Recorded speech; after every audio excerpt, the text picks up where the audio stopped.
How to download the site link. Hi guys, in this video I will show you how to download a site link on your Google Chrome. It's so easy and quick, so let's start. First thing, go to your Google Chrome, and here for example, as there is a lot of sites, let's choose Instagram.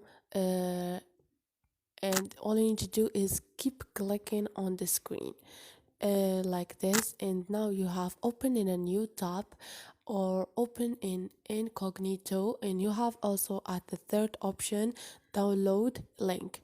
Click on it, and now they are downloading file, and this is it. You can click on open or share this file.